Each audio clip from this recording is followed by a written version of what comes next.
एक ईश्वर में आपका स्वागत है। आज हम बात करेंगे पुनर्जन्म की। अक्सर लोग बोलते हैं कि पुनर्जन्म एक ढोल का पोल है, इसमें कोई सत्य नहीं है। हमारे तो जीवन में जितना हमें दिखता है कि मृत्यु के बाद कुछ भी नहीं है। तो पहली बात तो सामने जो दिखती है कि माँ के गर्भ में जो फीटस होता है वो एक विशेष मोमेंट पर उसमें धड़कन चालू हो जाती है। तो उस धड़कन के पहले वह निर्जीव है, उस धड़कन के बाद वो सजीव है। तो इसमें ऐसा क्या हुआ कि जो उस समय वह सजीव हो गया। इसी प्रकार जब मृत्यु होती है तो एक आदमी एक सेकंड के बाद, एक सेकंड पहले जीवित रहता है और एक सेकंड के बाद मृत्यु हो जाती है। तो उसमें से क्या परिवर्तन हुआ? तो सीधी सी बात यह है कि गर्भ में जब आत्मा प्रवेश करती है तब वह जो फीटस है वह जीवंत हो जाता है, और जब शरीर में से आत्मा निकल जाती है तब वह मुर्दा हो जाता है। इसलिए बाइबल में एक्लेसियासिस में कहा गया, तब मिट्टी ज्यों की त्यों पृथ्वी में मिल जाएगी और आत्मा परमेश्वर के पास जिसने उसे दिया लौट जाएगी। तो यहाँ कम से कम बाइबल ये कह रही है कि जब हम मृत्यु होती है तो हमारा शरीर मिट्टी में मिल जाता है और आत्मा बाहर निकल जाती है। इस वक्तव्य के विरोध में कहा जाता है कि जीवन तो एक मोमबत्ती जैसा है, जब मोमबत्ती बुझ गई तो लौ समाप्त हो गई, बस ख़त्म। उसमें कुछ कहाँ गई कहाँ नहीं गई इसका कुछ पता नहीं है। लेकिन यह बात सही नहीं है। जो लौ थी वह मोमबत्ती के बुझने के बाद सुप्तावस्था में उसी धागे में है और उसको पुनः जीवित किया जा सकता है। यहाँ तक कि यदि जब हम लोग बच्चे थे तो छोटी छोटी मोमबत्तियों के बचे हुए मोम को जोड़ करके एक नई मोमबत्ती बनाते थे, तो वह भी एक प्रकार से पुनर्जीवन हो गया। उस वैक्स का, उस मोम का एक पुनर्जीवन हो गया। इसलिए यह कहना सही नहीं है कि केवल मोमबत्ती की बुझने से आत्मा समाप्त हो जाती है, कुछ नहीं होता। ये बात नहीं जमती। प्रश्न उठता है कि इसका और भी कोई प्रमाण है क्या? तो प्रमाण का विषय इस प्रकार है कि जैसे कि बिजली का हाई टेंशन तार जा रहा है। अब आपको प्रमाण चाहिए कि उसमें पावर है कि नहीं है, बिजली है कि नहीं है। तो आप या तो उसको देखिए और इलेक्ट्रोक्यूट हो जाइए, तब आपको पक्का पता लग जाएगा कि उसके अंदर पावर है या नहीं है। अन्यथा आपको दूसरों से 10 आदमियों से बात करनी पड़ेगी, बिजली विभाग से, इलेक्ट्रीशियन से, अपने माता पिता से 10 लोगों से पूछना पड़ेगा कि भाई बताइए इस हाई टेंशन वायर में बिजली है या नहीं है। तो जिस प्रकार हम 10 लोगों की बात सुन करके और खुद यह नहीं करते कि हम तार को छू कर देखें कि बिजली है कि नहीं, उसी प्रकार हमको आत्मा के विषय में भी 10 लोगों से बात करके समझना चाहिए। और यदि सबका मत ऐसा हो तो मानना चाहिए, ना हो तो उनसे बातचीत करनी चाहिए, उनके साथ तर्क वितर्क करके अपनी व्यक्तिगत समझ बनानी चाहिए। तो प्रश्न उठता है कि इस पुनर्जन्म की प्रक्रिया का आखिर उद्देश्य क्या है? इसको हम एक स्पाइरल की तरह समझ सकते हैं। जैसे स्पाइरल में हम हर चक्कर में ऊपर उठते हैं, एक चक्कर लगाया तो थोड़ा ऊपर उठे, फिर दूसरा चक्कर लगाया थोड़ा ऊपर उठे। उसी प्रकार एक बार जन्म और एक बार मृत्यु को एक चक्कर माने तो एक बार जन्म हुआ, एक बार मृत्यु हुई, हम थोड़े से ऊपर उठे, फिर एक बार जन्म हुआ, मृत्यु हुई, फिर हम थोड़े से ऊपर उठे। ये ऊपर उठने का अर्थ यह है, हमारे पास, हमारे आत्मा में कुछ डिज़ायर्स होती है, कुछ इच्छाएं होती हैं, कुछ वासनाएं बोलते हैं। तो उन इच्छाओं की पूर्ति के लिए आत्मा जन्म लेती है, और जब जन्म लेती है तो उन आत्माओं की इच्छा जब पूरी हो जाती है तो वो ऊपर उठ जाती है। जैसे लड़की जन्मी तो पहले छोटी गुड़िया से खेलती है, कुछ समय बाद उसको गुड़िया से खेलना अच्छा नहीं लगता क्योंकि वह उससे ऊपर उठ गई है। इसी प्रकार कोई लड़का होता है तो पहले वो कंचे खेलता है, लेकिन थोड़े दिन कंचे खेलने के बाद उसका भी मन उठ जाता है और फिर वो कंचे खेलने से ऊपर उठ गया। इसी प्रकार हम जन्म लेते हैं, परिवार बनाते हैं, शिक्षा पाते हैं, कुछ गाड़ी चलाते हैं, कुछ अंतरिक्ष में जाते हैं, तमाम कार्य करते हैं, और इन कार्यों से हमारी कुछ इच्छाओं की पूर्ति होती है और हम थोड़ा ऊपर उठते हैं, और फिर ऊपर उठने के बाद हमारी मृत्यु हो जाती है। और जब मृत्यु हो जाती है तो फिर अगला चक्र चालू होता है। अगले चक्र में फिर हमने जन्म लिया, तो अब इस जन्म में हमको वही इच्छाएं उतनी नहीं होंगी जितनी पिछली बार थी, और हम आगे एक अगले स्पाइरल में ऊपर उठेंगे।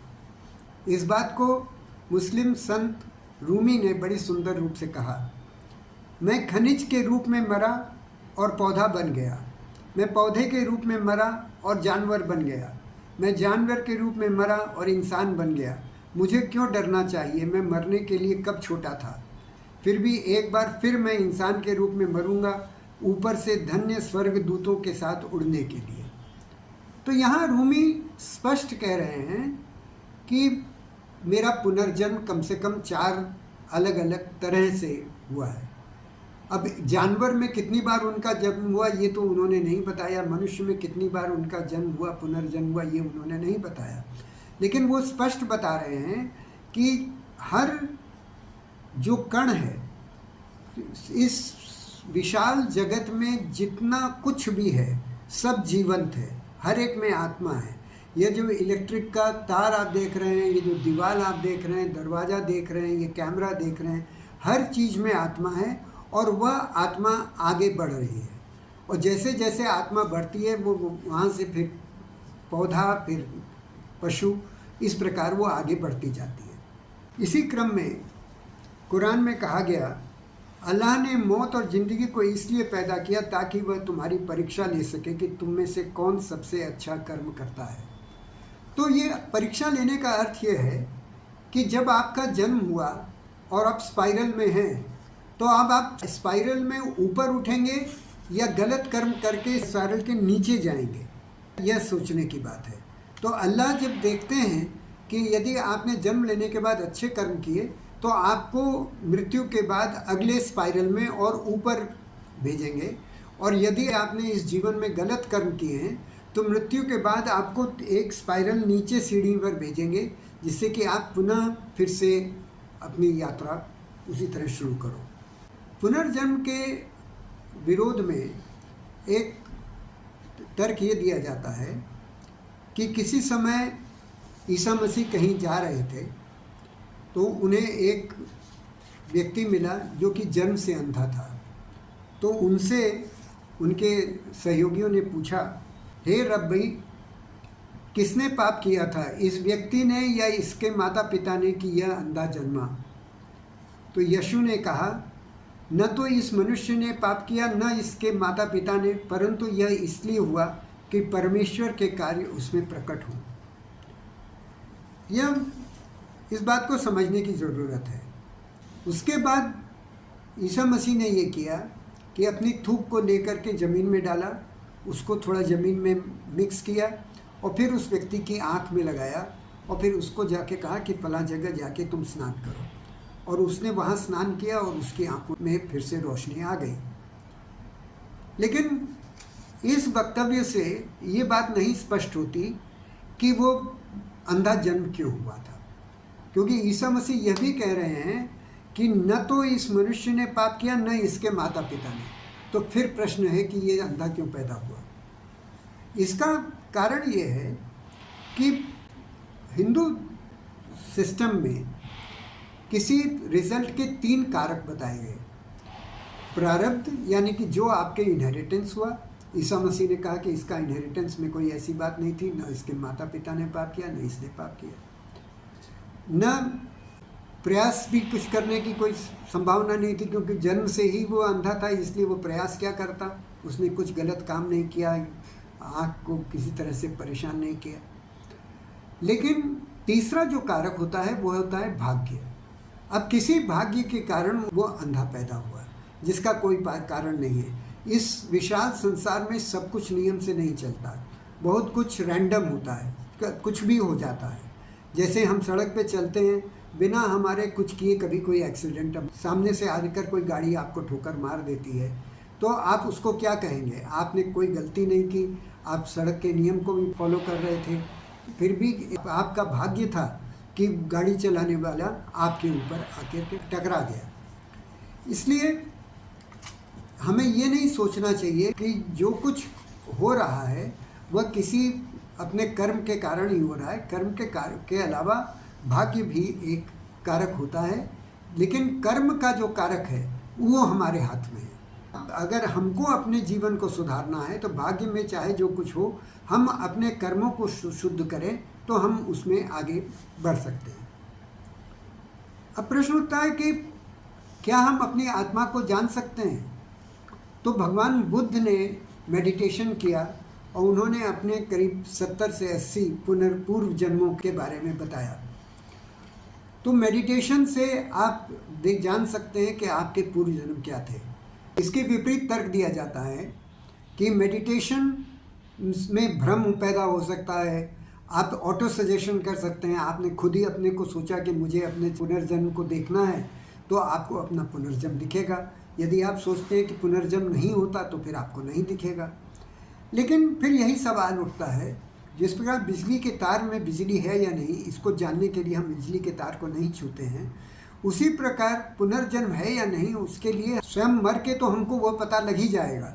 लेकिन काबिलियत इसमें है कि मरने के पहले ही हमको पता लग जाए, और उसके लिए हमें बुद्ध के जैसे अन्य तमाम लोगों से बातचीत करनी चाहिए जो सिद्ध पुरुष हैं। उनसे पूछें। यदि 10 सिद्ध पुरुष में से 9 बोलते हैं कि पुनर्जन्म होता है तो इसे स्वीकार कर लेना चाहिए। एक और तर्क ये दिया जाता है कि समाज हमको कंडीशन कर देता है। जितने पूजा में लाउड स्पीकर लगाकर हम बोलते हैं कि जब पुनर्जन्म हो रहा है, पुनर्जन्म होता है और इसमें गलत काम मत करो, एट्सेट्रा एट्सेट्रा, तो इसको सुनते सुनते आदमी कंडीशन हो जाता है, उसका ब्रेन वॉश हो जाता है और वो मानने लगता है। लेकिन हम यह भूल जाते हैं कि ब्रेन वॉशिंग दोनों तरह होती है। कुछ लोग यदि कहते हैं कि पुनर्जन्म है तो कुछ लोग ऐसा भी कहते हैं कि पुनर्जन्म नहीं है। तो ये आपके अपने विवेक के ऊपर है कि आप उसमें से किसको लेते हैं। एक और प्रश्न ये उठता है कि मनुष्यों की जनसंख्या तो बढ़ती जा रही है, तो क्या नए सोल कहाँ से आ रहे हैं, नए आत्माएं कहाँ से आ रही हैं?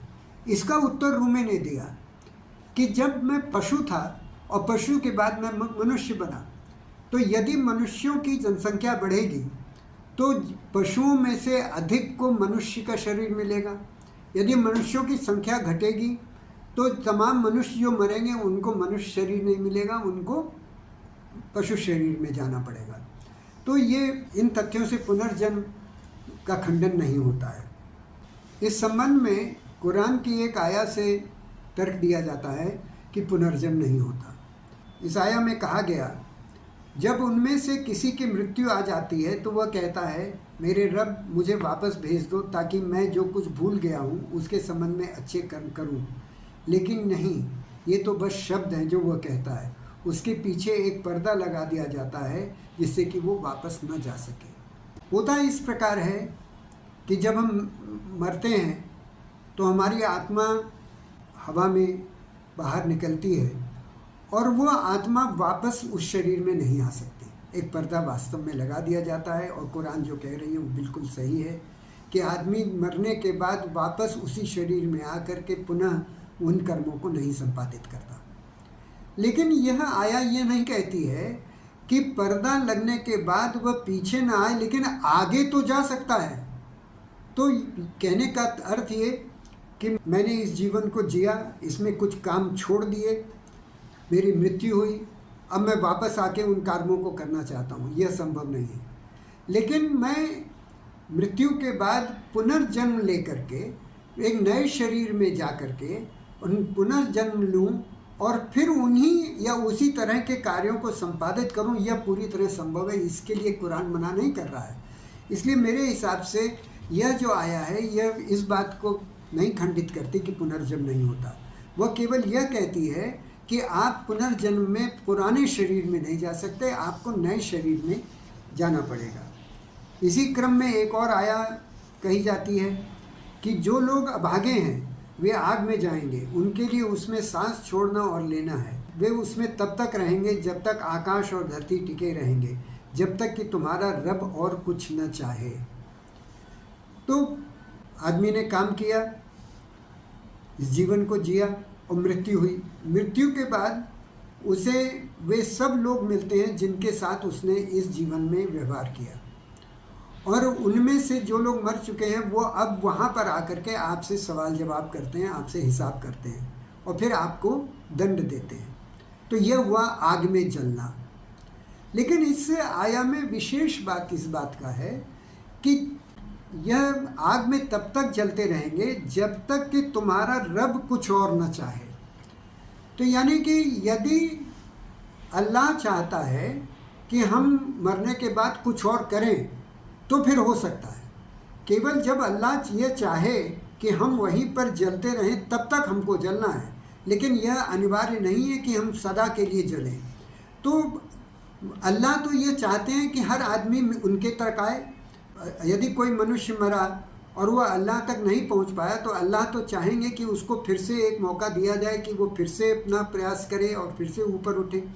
तो एक सीमा के बाद आग में जलने के बाद अल्लाह उसे छुट्टी दे देते हैं और उसे फिर धरती पर भेजते हैं नए जन्म में, जिसमें जन्म लेकर के वह पुनः अपना जीवन सुधारे और भगवान की प्राप्ति करे। इसलिए पुनर्जन्म का न तो ईसाई धर्म में और न इस्लाम धर्म में मेरे हिसाब से कहीं खंडन है।